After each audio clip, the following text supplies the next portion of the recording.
Olá amigos, olá colegas.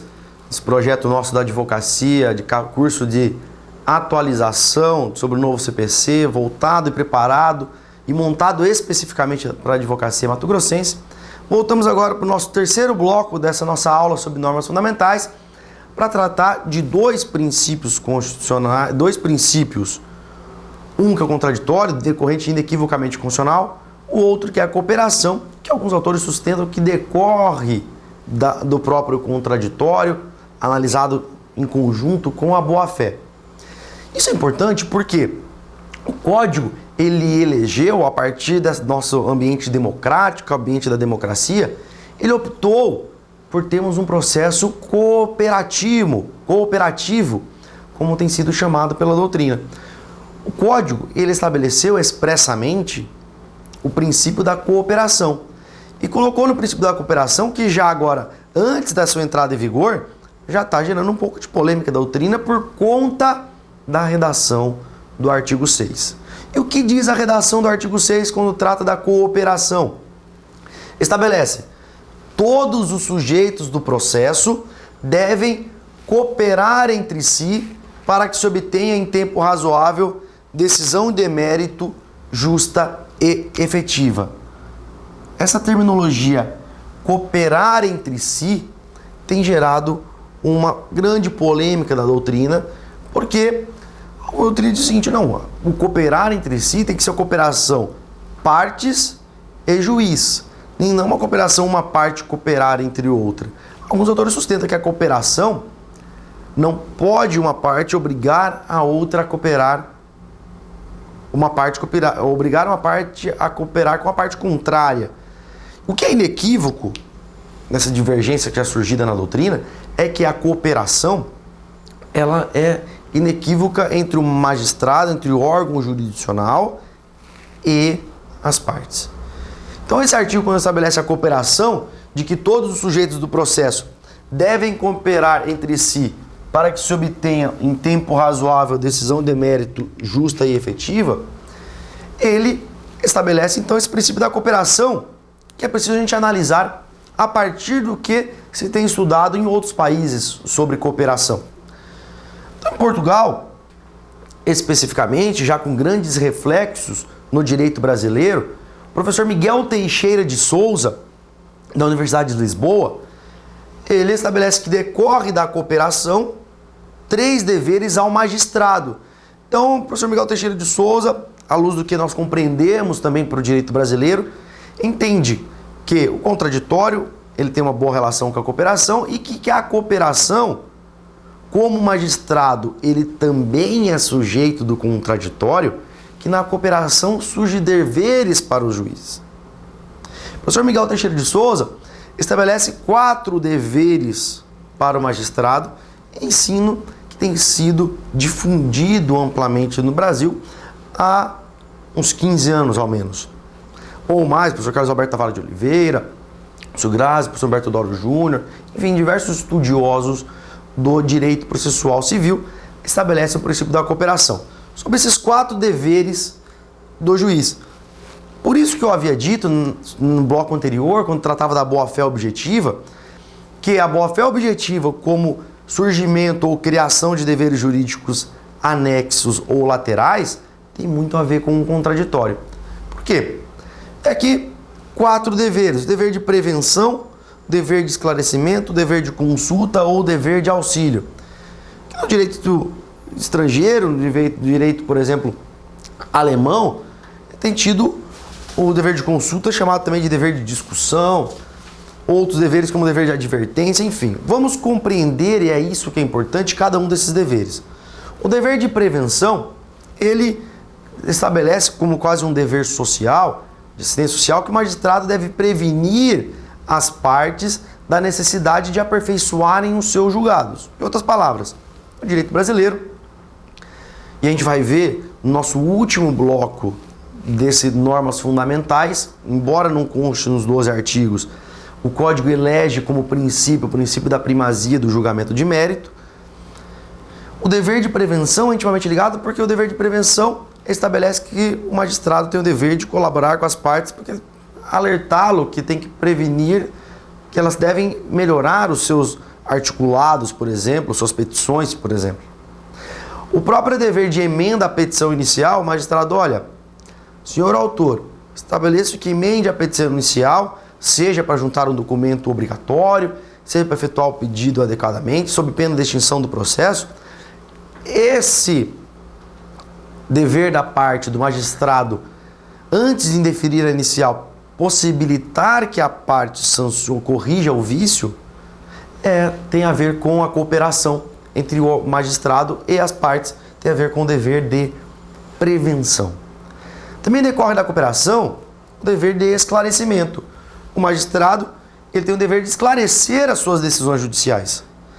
E aí, para isso, toda decisão judicial tem que ser fundamentada de forma clara. Aí o dever de esclarecimento, de tornar as suas decisões claras.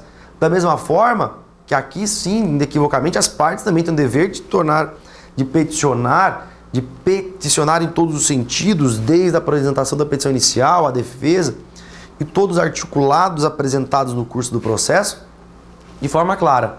Especificamente sobre o dever de esclarecimento do magistrado, caso a decisão judicial não seja clara, tenha alguma obscuridade, existe no direito brasileiro especificamente o recurso de embargo de declaração, que entre uma de suas finalidades, como hipótese de cabimento, é o dever de sanar a obscuridade, ou a contradição, ou a omissão. E aí, dever do magistrado de esclarecimento. O terceiro dever inerente ao magistrado é o dever de consulta. O dever de consulta, ele dialoga com o princípio do contraditório. O dever de consulta ou o dever de discussão, ele estabelece que o magistrado tem que sempre dialogar no processo com as partes ou com os sujeitos processuais. Então, o dever de consulta, ele é intimamente ligado com a vedação, a prolação, a decisão surpresa, com a vedação inerente ao magistrado de que ele não pode decidir sobre matérias que não tenham sido previamente oportunizadas ao debate no âmbito do processo. Então, por isso a consulta, de consultar as partes sobre ponto que ainda não foi debatido no âmbito do processo. Retomaremos com um pouco mais de profundidade logo mais quando tratarmos do contraditório. Por fim, o quarto dever inerente ao princípio da cooperação é o dever de auxílio.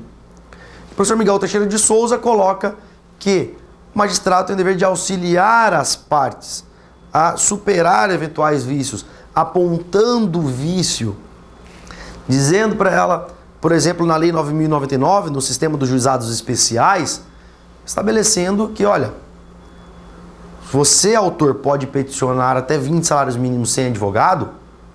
O seu caso, eu recomendo a contratação de advogado. Se não tem condições, vamos nomear um defensor público, porque a Constituição assegura a assistência jurídica integral e gratuita. Então, aqui o dever de auxílio, ver que o magistrado tem que alertar as partes da necessidade aqui de superar eventuais vícios, da necessidade de ter algum apoio técnico, enfim. Isso é o dever de auxílio da forma trazida pelo professor Miguel Teixeira de Souza. E aí a gente entra para o terceiro pilar que eu havia dito do novo Código sobre normas fundamentais, que é tratar especificamente do princípio do contraditório, que na Constituição é prevista no inciso 54 do artigo 5º, juntamente com a ampla defesa. E o princípio do contraditório, ele é trazido pelo novo Código no artigo 9º, que estabelece no caput: não se proferirá decisão contra uma das partes sem que ela seja previamente ouvida. Não se proferirá uma decisão contra uma das partes sem que ela seja previamente ouvida. O princípio do contraditório, ele assegura a seguinte lógica: para o juiz proferir uma decisão judicial, a parte, principalmente a parte que for prejudicada, ela deve ser previamente ouvida. Ele prevê esse diálogo. O princípio do contraditório, ele é amplamente conhecido, historicamente, como a dever de informação e reação. Ou seja, As partes têm o direito de comunicação de todos os atos processuais e também têm o direito de reagir, de manifestar sobre esses atos processuais. Esses dois direitos de comunicação de atos processuais, de ser intimado dos atos que ocorrem no processo, de poder manifestar a respeito dele, é amplamente conhecido como o binômio informação-reação ou ciência-resistência. Aqui, para utilizar a terminologia amplamente conhecida no direito brasileiro do professor Canuto de Almeida, professor da década de 30 da Universidade de São Paulo. Essa forma de visualizar o contraditório era tida como um contraditório formal. Mas o contraditório, à luz do novo Código, à luz da Constituição de 88, ele é um contraditório que tem que ser visto a partir dos elementos constitucionais. A partir da democracia, e o processo tem que ser um ambiente democrático, a partir de as partes poderem dialogar com o magistrado para a melhor construção, para a construção da decisão judicial. Por isso, o contraditório, ele tem que ser visto não só sob esse viés formal, mas também sob o viés substancial. Antes de adentrarmos no contraditório substancial, para esse contraditório formal, o próprio Código prevê algumas exceções. E essas exceções estão previstas no parágrafo único do artigo 9º, que trata lá. Primeiro, não se aplica o caput, ou seja, o magistrado pode proferir decisão independentemente de contraditório em caso de proferir tutela provisória de urgência, ou seja, proferir aquelas decisões em que, caso ele não decida naquele momento, o direito pode perecer ou a situação pode agravar. Então, para casos de tutela de urgência, seja antecipada ou cautelar, o contraditório será postergado, postecipado ou adiado. Também excepciona o caso do contraditório para o magistrado proferir aquilo que é chamado tutela da evidência. O que é a tutela da evidência? É proferir decisões no início da causa ou no momento anterior ao julgamento sem o requisito da urgência. E o Código coloca em duas situações. O inciso 2, ele trata em caso em que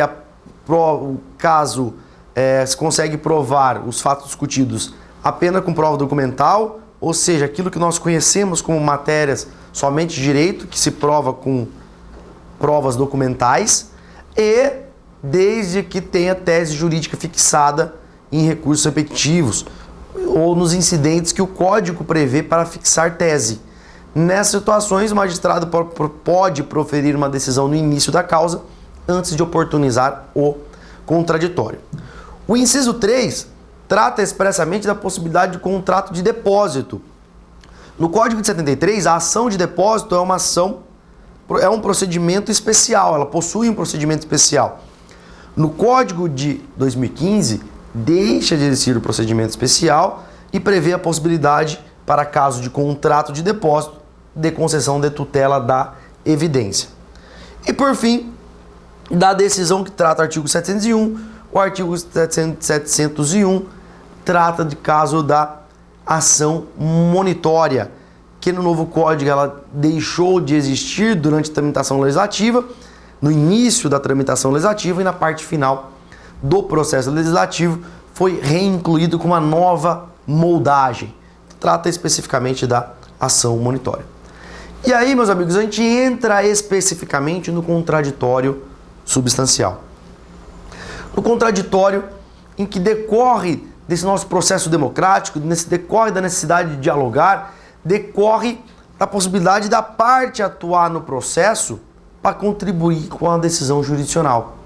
Decorre dessa análise de boa-fé, cooperação, nesse ambiente democrático que deve ser o processo, nesse processo cooperativo, as partes possuem direito, primeiro, de participação no desenvolvimento do processo.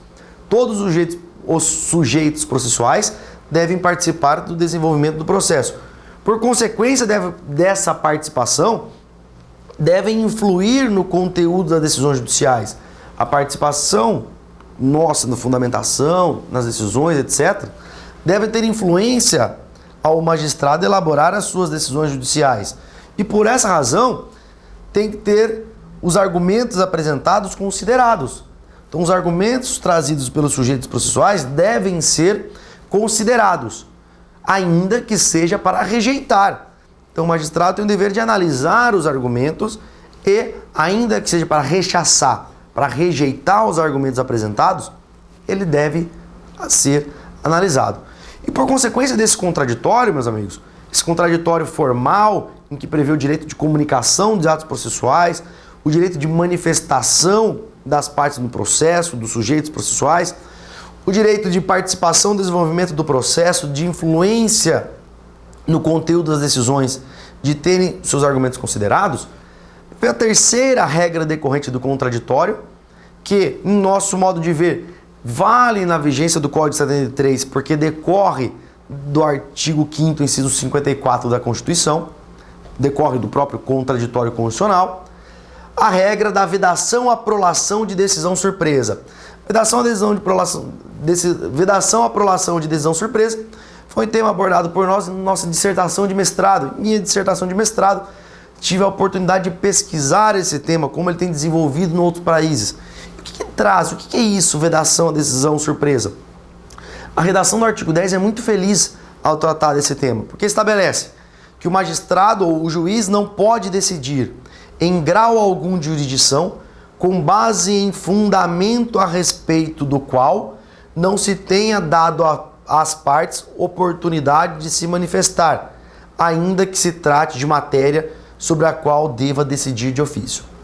Em outras palavras, na linha do que prevê desde 76 o Código de Processo Civil alemão, na linha do que está previsto no Código francês, no Código italiano, no Código português, seja o antigo, seja o 2013, o magistrado não pode proferir uma decisão sem que tenha oportunizado os sujeitos processuais, as partes, debaterem. Ou seja, não há necessidade, em todos os casos, de contraditório efetivo, mas há a necessidade de oportunizar as partes manifestar a respeito. E qual a dimensão disso? Isso traz um novo processo civil brasileiro, pelo menos do ponto de vista pragmático, pelo menos do ponto de vista de direito infraconstitucional. Qual é essa inovação? Olha, se nem autor, nem o réu trouxe um fundamento para o processo que o juiz queira utilizar, ele tem que oportunizar as partes a manifestar a respeito desse fundamento. Dois exemplos. Primeiro, o magistrado supõe que um determinado dispositivo seja inconstitucional. Nem autor, nem réu, nem nenhum outro sujeito do processo trouxe esse fundamento aos autos. O magistrado, antes de declarar a inconstitucionalidade, deve oportunizar as partes manifestarem a respeito desta possível inconstitucionalidade. Outro exemplo, o Código fala também das matérias em que o juiz deva decidir de ofício. Pressupostos processuais, condições da ação, invalidades processuais, todas as matérias em que o juiz pode conhecer de ofício, se nenhuma das partes alegou no processo, deve oportunizar o contraditório. Deve oportunizá-las a manifestar a respeito daquele dispositivo. Welder, então se o réu não alegou ilegitimidade ativa do autor, o juiz quer reconhecer a ilegitimidade ativa do autor, ele deve oportunizar as partes manifestar a respeito disso? Deve. É isso que extrai dessa decisão, sob pena de proferir uma decisão surpresa.